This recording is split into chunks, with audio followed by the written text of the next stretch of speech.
जय श्री श्याम।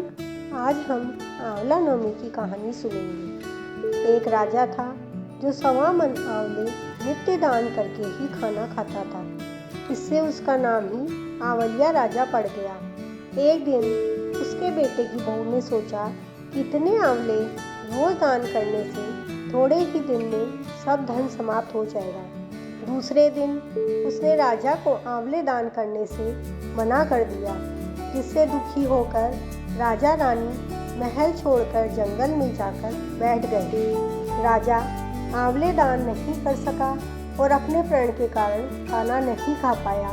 जब उसे भूखे प्यासे 7 दिन हो गए, तब भगवान ने सोचा, यदि मैं इसका प्रण नहीं निभाऊंगा और इसका सत नहीं रखूंगा तो मुझे दुनिया में मानेगा कौन। सो रात को ही भगवान ने जंगल में महल, राज्य और बाग बगीचे बनवा दिए और ढेरों आंवले के पेड़ लगा दिए। सुबह राजा रानी ने उठते ही देखा कि जंगल में उनके राज्य से भी दुगना राज्य बसा हुआ है।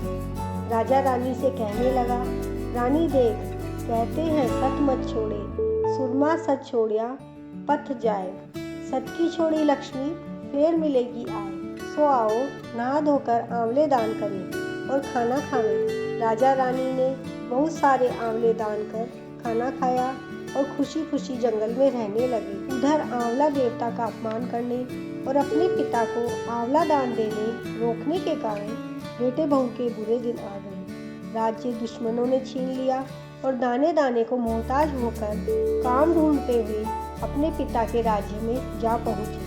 उनके हाल इतने बिगड़े हुए थे कि राजा ने उन्हें पहचाने बिना ही काम पर रख लिया। बेटे बहू तो यह सोच भी नहीं सकते थे कि उनके माता पिता इतने बड़े राज्य के मालिक भी हो सकते हैं, तो उन्होंने भी अपने माता पिता को नहीं पहचाना। एक दिन बहू ने सास के बाल गूंथते समय उसकी पीठ में मस्सा देखा। उसे यह सोचकर रोना आने लगा कि ऐसा ही मस्सा उसकी सास की पीठ में भी था। मैंने यह सोचकर उन्हें आंवला दान करने से रोका था कि हमारा धन नष्ट हो जाएगा। आज वे लोग न जाने कहाँ होंगे। उसकी आंख से आंसू टपक टपक कर रानी की पीठ पर गिरने लगे। रानी ने तुरंत पलट कर देखा और पूछा, तू क्यों रो रही है? तब उसने कहा, आपकी पीठ जैसा मस्सा ही मेरी सास की पीठ पर भी था, किंतु हमने उन्हें आंवला दान करने से मना कर दिया था। सो वे लोग घर छोड़कर कहीं चले गए।